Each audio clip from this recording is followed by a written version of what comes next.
Hello, dear students. Welcome to the official YouTube channel of Hasmukh Goswami College of Engineering. Myself, Professor Tanmay Kumar Pandit, and today in this video lecture, we are going to study about the classification of electromagnetic, which is also known as EM spectrum. As you can see from this animation, the interaction between electric and magnetic field will be going to study in detail in this particular video lecture. So, first question should be arise in our mind that what are these electromagnetic fields?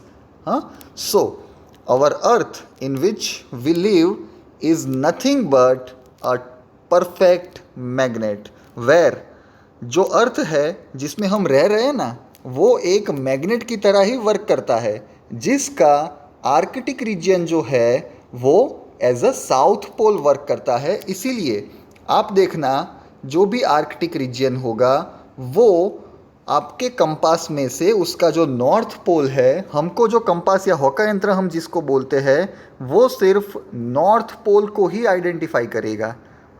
वो सिर्फ हमें north region ही दिखाएगा। क्यों? Because वो reason के according हम जो बाकी की तीन डायरेक्शंस है साउथ, ईस्ट एंड वेस्ट वो हम आइडेंटिफाई कर सकते हैं। जैसे कि साउथ रीजन जो होगा वो नॉर्थ के वर्टिकली डाउनवर्ड्स में होगा, जो भी ईस्ट या वेस्ट रीजन होगा वो लेफ्ट एंड राइट के परपेंडिकुलर रीजन्स में सेट होगा।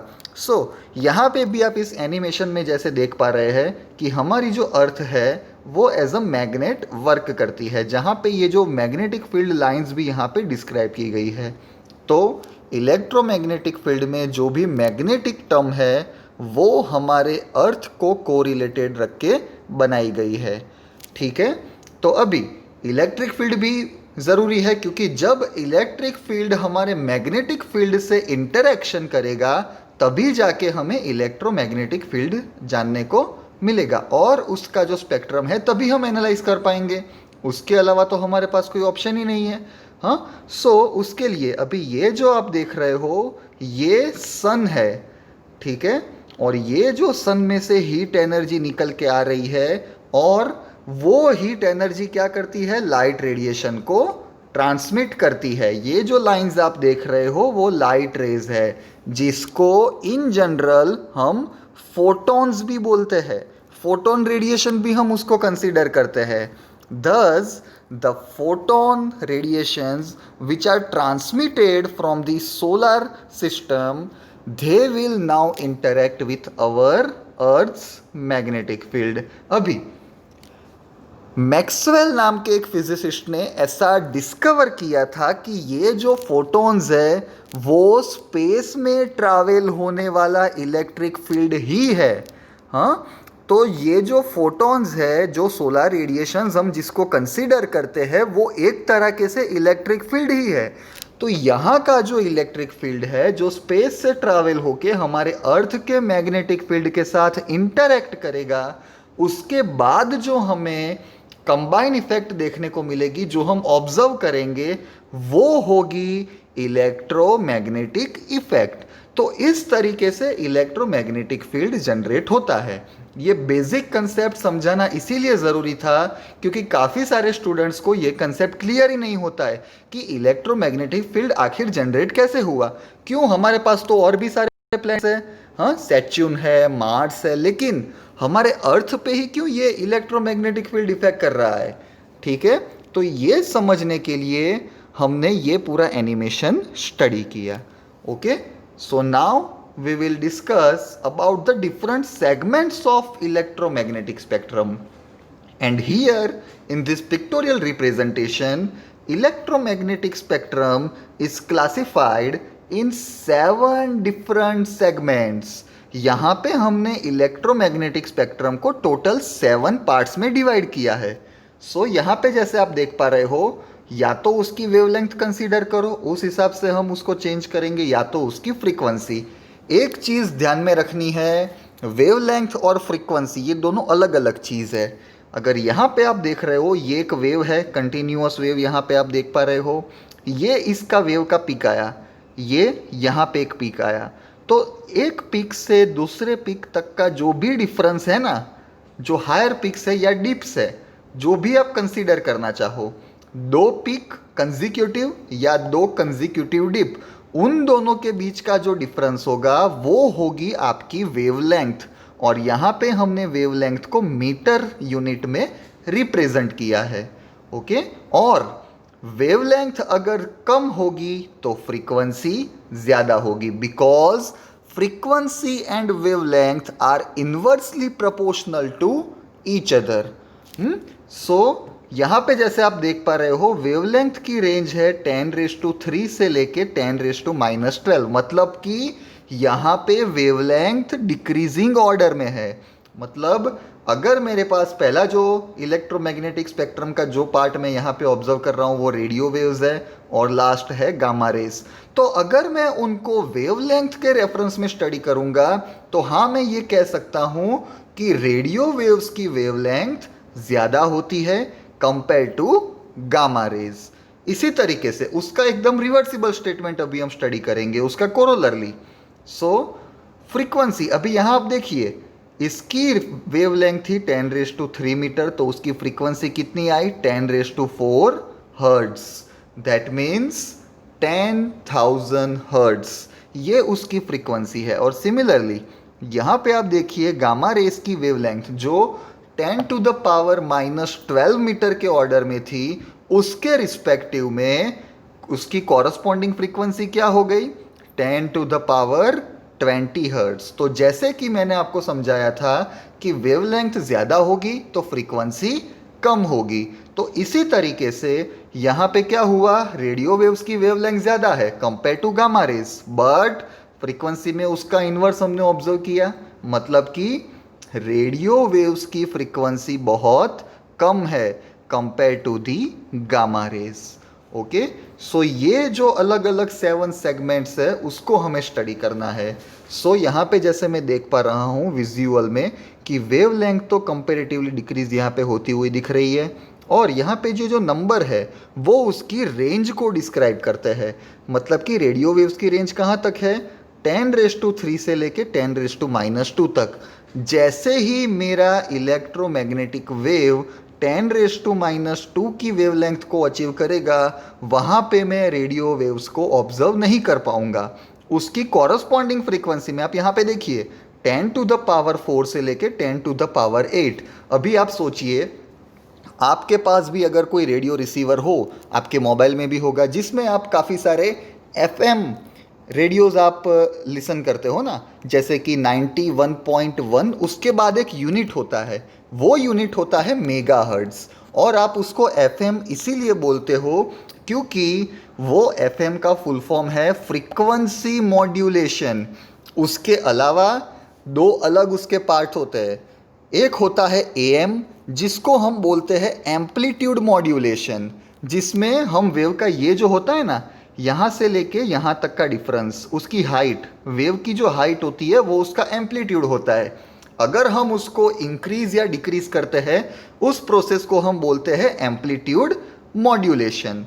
लेकिन अगर मैं उसकी फ्रीक्वेंसी को मॉड्यूलेट कर रहा हूँ, मतलब कि ये जो वेवलेंथ है, फ्रीक्वेंसी को मॉड्यूलेट करना मतलब एक तरीके से आप वेवलेंथ को भी मॉड्यूलेट कर ही रहे हो। So that is known as FM means frequency modulation, AM means amplitude modulation, and the last one is, जो आपके पास सबसे पुराना रेडियो हो ना उसमें देखना एक थर्ड चैनल भी आती होगी जिसको हम बोलते हैं SW, जो होता है स्टैंडिंग वेव। क्या होता है वो स्टैंडिंग वेव, जिसको हम शॉर्ट वेव्स के फॉर्म में भी उसको ऑब्जर्व करते हैं। Coming to the next segment of electromagnetic spectrum, that is microwave. Microwave जो है उसकी वेवलेंथ है 10⁻⁻² मीटर की रेंज में, मतलब कि माइक्रोवेव्स की वेवलेंथ बहुत कम है, और उसकी कॉरस्पॉन्डिंग फ्रीक्वेंसी अगर मैं देखूंगा तो वो है 10⁸ हर्ट्ज, मतलब कि रेडियो वेव से काफ़ी ज़्यादा है। तो ये माइक्रोवेव्स कहाँ पे यूज़ होते हैं? आपने उसको डोमेस्टिक एप्लीकेशंस में भी यूज़ किया होगा अपने घर में, कुकिंग पर्पस के लिए, हीटिंग ओवन पर्पस के लिए, जिसमें एक पर्टिकुलर फ्रीक्वेंसी यूज़ होती है। जैसे मैंने आपको बताया ना रेडियो वेव्स में कि आप एक पर्टिकुलर फ्रीक्वेंसी यूज़ करते हो 91.1 मेगाहर्ट्ज़ या तो फिर 98.3 मेगाहर्ट्ज़। ऐसे ही आपके माइक्रोवेव ओवन में जिस फ्रीक्वेंसी का यूटिलाइजेशन होता है, जहाँ पे जिस फ्रीक्वेंसी के साथ आप अपने कुक को इन अ शॉर्ट टाइम या तो फिर आप उसको क्विकली प्रिपेयर कर रहे हो, तो वो फ्रीक्वेंसी है 2.45 गीगाहर्ट्ज़।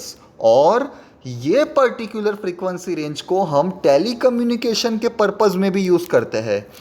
आपके घर में शायद वाईफाई कनेक्शन हो इंटरनेट का, तो वो वाईफाई कैसे उपलब्ध होता है? वो एक राउटर के माध्यम से उपलब्ध होता है। तो वो राउटर का जो एंटेना होता है ना, उस एंटेना की फ्रीक्वेंसी रेंज आप देखना, वो होती है 2.45 गीगाहर्ट्ज़।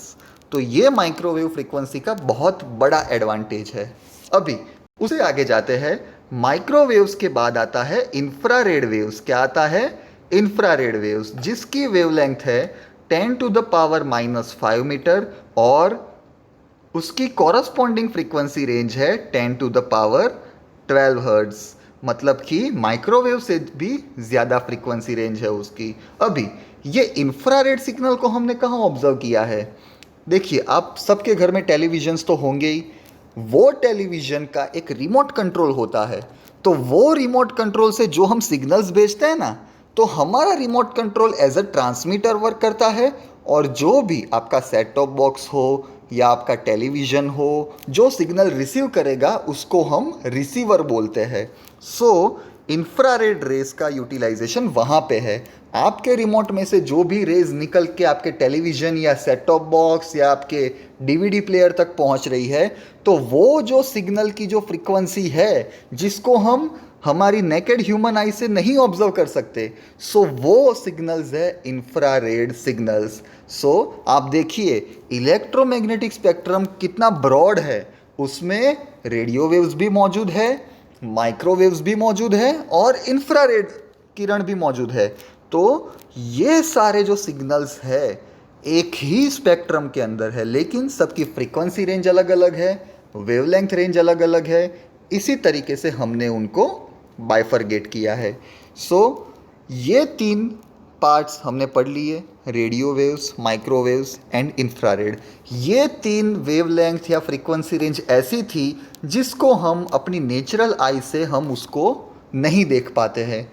तो अभी जो रेंज आ रहा है जिसको हम नेचुरल आई से देख रहे हैं, मतलब आपके आसपास भी कोई भी चीज़ जिसको आप अभी ऑब्जर्व कर रहे हो, वो है विजिबल स्पेक्ट्रम रेंज के अंदर।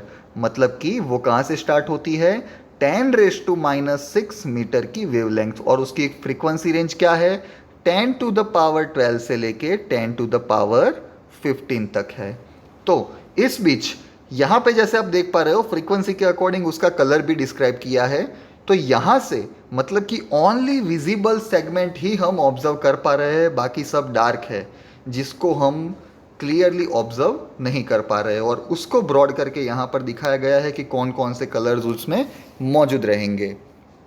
जैसे ही विजिबल रेंज फिनिश होगी, अल्ट्रावायोलेट सिग्नल्स की रेंज हमें मिलेगी, जिसकी वेवलेंथ विजिबल से काफ़ी नज़दीक है। हाँ, 10 टू द पावर -8 मीटर है और उसकी कॉरस्पॉन्डिंग फ्रीक्वेंसी रेंज है 10 to the power 16 metre.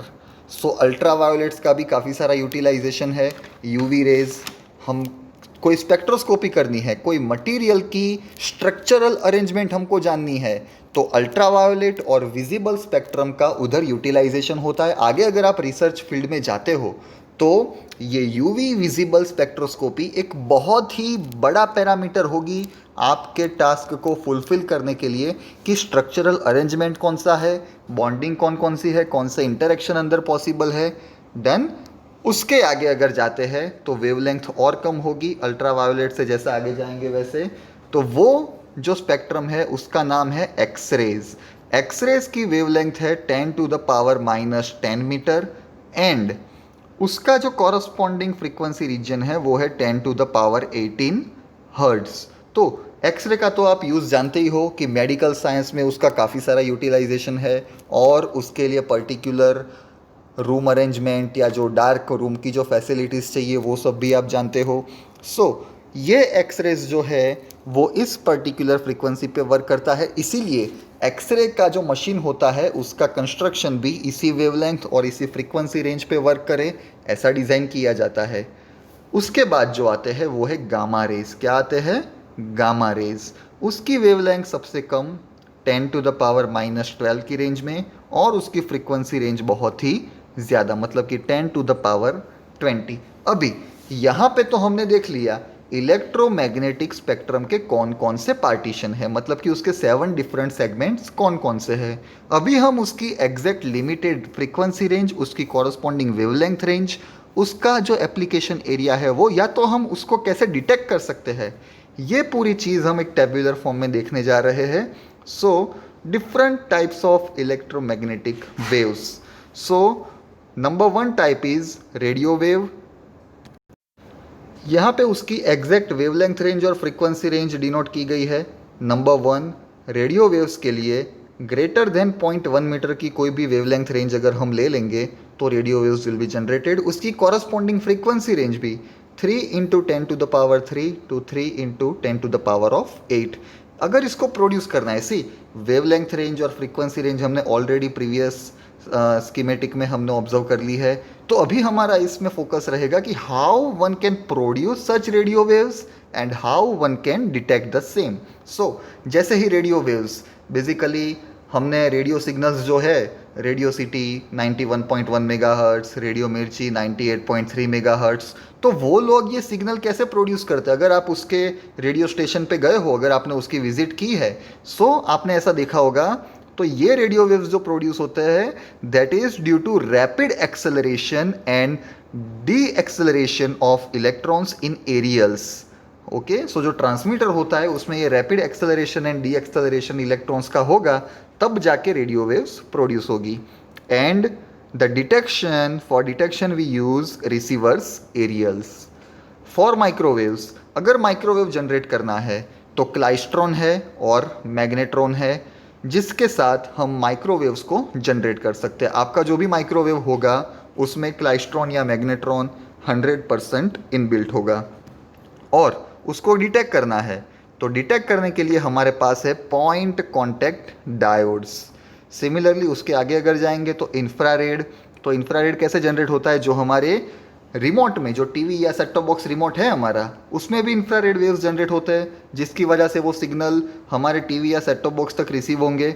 So that is due to vibration of atoms and molecules. और अगर उसको डिटेक्ट करना है तो आपका जो डिटेक्टर, आपका मतलब टीवी में या उसमें जो डिटेक्टर लगा है सेट टॉप बॉक्स में, और एक चीज़ आपके मोबाइल का जो बैक कैमरा या फ्रंट कैमरा कुछ भी हो, वो भी एज अ IR डिटेक्टर आप उसको यूटिलाइज कर सकते हो। सो वो डिटेक्ट कैसे होता है? उस डिटेक्शन के लिए हमको चाहिए thermopile, bolometer, infrared photographic film, इनमें से कोई भी चीज़ हम ले सकते हैं। लाइट वेव्स को अगर जनरेट करना है, सो बेसिक सिंपल फिनोमिना जो इलेक्ट्रॉन्स का है, electrons in atoms emit light when they move from one energy level to lower energy level. हमने देखा है E1 और E2 दोनों lower and higher energy levels है रिस्पेक्टिवली। तो जब भी हायर एनर्जी लेवल का इलेक्ट्रॉन अपने में से कुछ एनर्जी लूज करके, जो बेसिकली ये फोटोन एनर्जी होगी, E = H μ, तो जब भी वो हायर एनर्जी से लोअर एनर्जी लेवल में ट्रैवल करेगा, तब जाके ये जो फोटोन एनर्जी रिलीज होगी, उससे हम ये विजिबल लाइट स्पेक्ट्रम को एनालाइज कर सकते हैं। उसको डिटेक्ट करने के लिए हम ह्यूमन आई से भी डिटेक्ट कर सकते हैं, क्योंकि वो विजिबल स्पेक्ट्रम रेंज में आता है। आगे जाके हम उसको फोटो सेल्स या फोटोग्राफिक फिल्म के थ्रू भी हम उसको डिटेक्ट कर सकते हैं। उसके बाद अल्ट्रावायोलेट रेस को कैसे जनरेट करना है? उसके लिए एक एडवांटेज ये है, इनर शेल इलेक्ट्रॉन्स, मतलब कि जो आउटर ऑर्बिट्स होगी उसके नहीं, जो भी इनर शेल के इलेक्ट्रॉन्स है in atoms moving from one energy level to a lower level. जो लाइट रेज, जो विजिबल रेंज थी ना, उसमें इनर शेल वाली कंडीशन नहीं थी, लेकिन इसमें ये कंडीशन एडिशनली है। और उसका डिटेक्शन हमें कंपलसरी फोटो सेल्स या फोटोग्राफिक फिल्म से करना पड़ेगा। एक्सरेज, जो भी एक्सरे मशीन मेडिकल फील्ड में यूज़ होती है, उसके अंदर एक्सरे ट्यूब्स लगी होती है उसको प्रोड्यूस करने के लिए, या तो उसके अंदर भी अगेन इनर शेल इलेक्ट्रॉन्स मौजूद रहते हैं। और उसको डिटेक्ट करने के लिए फोटोग्राफिक फिल्म या तो फिर आप गाइगर ट्यूब्स का भी यूटिलाइजेशन कर सकते हो। एंड इन द लास्ट जो गामा रेज है उसको प्रोड्यूस करने के लिए हमें रेडियो एक्टिविटी के ऑफ द न्यूक्लियस, अगर आपने यूरेनियम वाला एग्जाम्पल देखा है, सो यूरेनियम 238 में से अगर हम हीलियम को अलग करते हैं, सो उसमें से हम कुछ न्यूक्लियर फिजन देख सकते हैं। ओके, जो भी न्यूक्लियर रेडिएशंस अंदर से निकलते हैं तो वो radiation in the form of gamma rays हम ऑब्जर्व करेंगे। इसके लिए फोटोग्राफिक फिल्म के एडवांटेज में हम आयोनाइजेशन चैम्बर का भी यूज़ करते हैं, जिसके अंदर गाइगर मुलर काउंटर भी हम यूज़ करेंगे। सो ये था इलेक्ट्रोमैग्नेटिक वेव्स का क्लासिफिकेशन, उसको प्रोड्यूस कैसे करते हैं, उसको डिटेक्ट कैसे करते हैं, उसकी वेवलेंथ रेंज कौन सी है, उसकी फ्रीक्वेंसी रेंज कौन सी है। सो आई होप कि आज का ये वीडियो लेक्चर आपको पसंद आया होगा। अगर आपको इसमें से कुछ इन्फॉर्मेशन मिली है तो प्लीज़ आप इस वीडियो को लाइक कीजिए, अपने फ्रेंड्स के साथ उसको शेयर कीजिए, हमारे official YouTube channel Hasmukh Goswami college of engineering को सब्सक्राइब कीजिए और यहाँ पे दिए गए सोशल मीडिया हैंडल्स को भी आप फॉलो कर सकते हैं, जिससे हमारे कॉलेज में होने वाली अपडेट्स के साथ आप नोटिफाई रहेंगे। Thank you so much for visiting this video lecture.